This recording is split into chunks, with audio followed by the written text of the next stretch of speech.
بسم الله الرحمن الرحيم. الحمد لله رب العالمين، والصلاة والسلام على محمد وآله الطيبين الطاهرين، واللعنة الدائمة الأبدية على أعدائهم أجمعين. اللهم عجل لوليك الفرج واجعلنا من أعوانه وأنصاره. حقوق الناس کے سلسلے میں حقوق مردگان پر گردن زندہ انسانوں کی گردنوں پہ مردوں کے کچھ حقوق ہوتے ہیں، کچھ واجبات کفائی ہیں اور کچھ مستحبات ہیں۔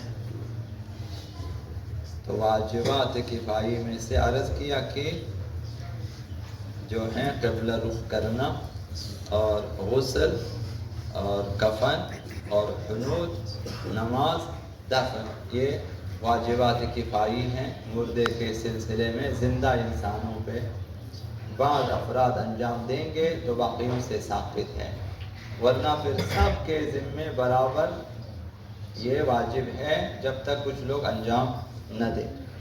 تو حقوق الناس میں سے ایک مستحب چیز تشییع جنازہ ہے۔ مسلمان میت کی تشییع مستحب ہے کہ لوگ اس کے جنازے میں قبر تک شرکت کریں، نماز میں شرکت کریں، نماز کے بعد تشییع میں شرکت کریں۔ تو اس سلسلے میں تشییع جنازہ کے لیے کچھ اہتمام کرنا یہ مستحب ہے۔ مثلا اولیاء میت کے قریبی رشتہ دار، باپ، بیٹا، بھائی وغیرہ، ان کے لیے مستحب ہے کہ مومنین کو خبر کر دیں کہ یہ مومن مثلا فوت ہو چکا ہے تو اس کے جنازے میں آ کر شرکت کریں۔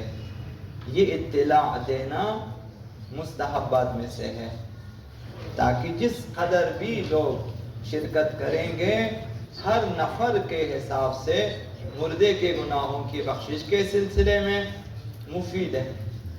ہر بندہ جو اس میں شریک ہو جائے، ہر قدم کے حوالے سے، ہر قدم کے مثلا حساب سے فائدہ ہے اس کے لیے، ہر ذکر کے حساب سے فائدہ۔ جو جنازے میں مثلا اپنی مغفرت کے لیے، اس کی مغفرت کے لیے انسان دعا کرے، مثلا اللہم اغفر للمؤمنین والمؤمنات، مثلا سب کو شامل ہو جائے، یا اسی میت کے لیے مثلا کہ خدایا اسے بخش دیں، تا قبر دعا کرتے جائیں، مثلا ذکر لا الہ الا اللہ، باقی جو اذکار ہم لوگ پڑھتے ہیں، تو یہ اس حساب سے فائدہ ہے۔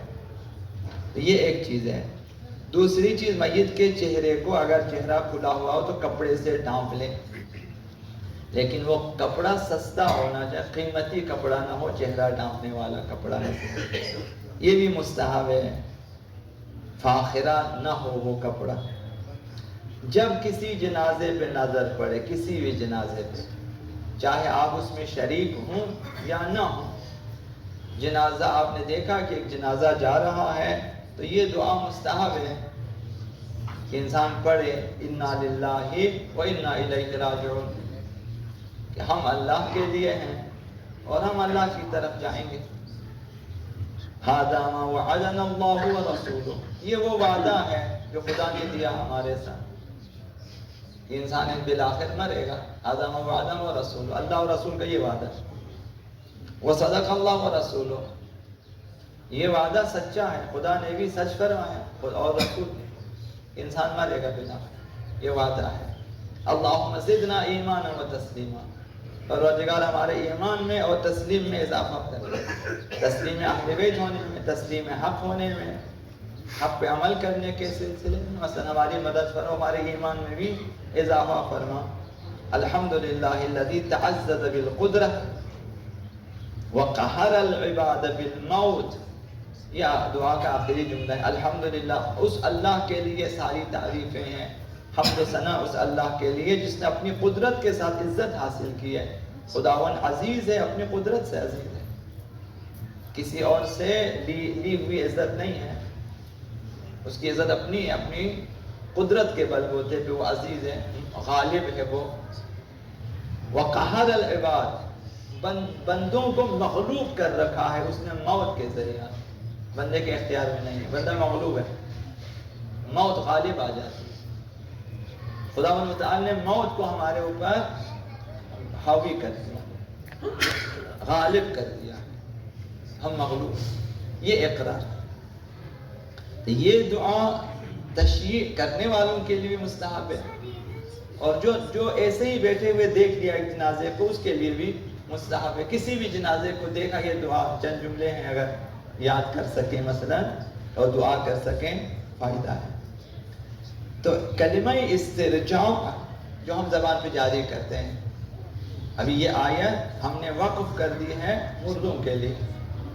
جب بھی انا للہ آواز آئے گی، حتماً آپ کو یقین ہوگا کہ بندہ مرا ہے، ورنہ اس آیت کی تلاوت نہیں کریں گے۔ اس کے بارے آقا امیر المؤمنین علیہ السلام نے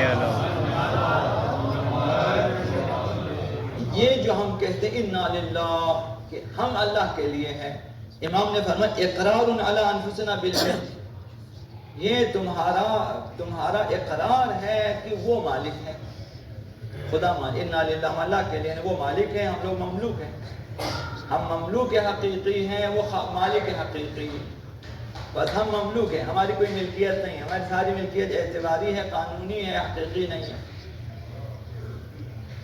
اور یہ جو ہم کہتے ہیں وَإِنَّا إِلَيْهِ رَاجِعُونَ، کہ ہم اللہ کی طرف پلٹ کر لوٹ کر جائیں گے، ہماری بازگشت خدا کی طرف ہے، واپس بارگاہ الہی میں جانا ہے، تو یہ اقرار علی انفسنا بالملک، یہ اقرار ہے کہ ہم ہلاک ہو جائیں گے، یعنی مر جائیں گے۔ اس میں دو اقرار ہے، وہ مالک ہے اور ہم مملوک، اور ہم مر جائیں گے، ہم واپس اسی کی بارگاہ میں جانا ہے، یہ انسان کا اقرار ہے۔ تو لہذا موت کا اقرار ہے۔ تو ایک جنازے کو دیکھ کر خداوند متعال کو یاد کریں، اور اپنی موت کو بھی یاد کریں کہ وہ مالک ہے، اس نے ہمیں مغلوب کر رکھا ہے، وہ خود غالب ہے، اس نے موت کو ہمارے اوپر غالب کر رکھا ہے، بالآخر ہر کسی نے مرنا ہے، کل نفس ذائقۃ الموت۔ تو اپنی موت کو بھی یاد کریں، ایسا انسان اپنی آخرت کو یاد کرے گا، یہ فائدے میں رہے گا۔ آقا رسول خدا صلی اللہ علیہ وسلم نے فرمایا، جب ہم موت کو یاد کریں تو ان چیزوں کو بھی یاد کرنا چاہیے۔ ابھی ہماری جو گوش برزخی ہے، برزخی کان، یہ جو غائب آوازوں کو سن سکے، وہ بند ہے۔ جو غیبی آواز ہے اسے ہم نہیں سن سکتے، غیبی چیزوں کو نہیں، چونکہ پردہ ہے۔ اگر ہماری بصیرت کسی حد تک بڑھ جائیں تو یہ مردوں کی آوازیں سن سکتے ہیں، قبر کی آواز بھی انسان سن لے گا۔ پیغمبر صلی اللہ علیہ وسلم نے فرمایا کہ الا، آگاہ ہو جاؤ، خبردار ہو جاؤ، جان لو کہ وَإِنَّ الْقَبْرَ يُنَادِي بِخَمْسِ كَلِمَاتٍ، قبر 5 کلمات کے ذریعہ ندا دیتی ہے۔ ہم سب کی قبریں اپنی اپنی قبر، ہر قبر کی مٹی، برزخ ہماری مٹی، یہ آواز دیتی ہے ہر شخص کو۔ 5 جملے ہیں،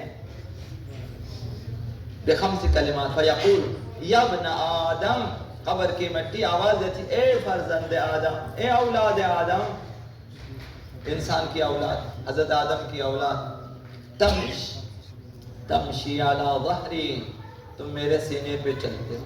زمین کی آواز ہوتی ہے، تم زمین کے سینے پہ چلتے ہو۔ وَمَصِيرُكَ فِي بَطْنِي، جبکہ تمہاری جائے گا میرے اندر ہے، تم نے اندر آنا، زمین مٹی کے اندر آنا ہے، قبر کے اندر آنا ہے، تم ابھی اوپر چلتے ہو، بے خوف ہو کے چلتے ہو۔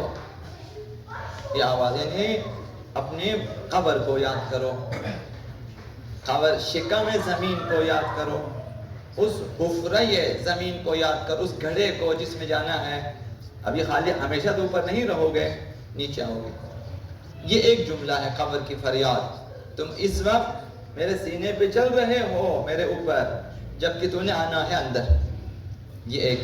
دوسری آواز، تفرح علی ظہری وتحزن فی بطنی، اس وقت تم میرے سینے پیرے اوپر چلتے ہو، خوشی خوشی چلتے ہو، جبکہ میرے اندر آ جاؤ گے تو تم غمگین ہو جاؤ گے.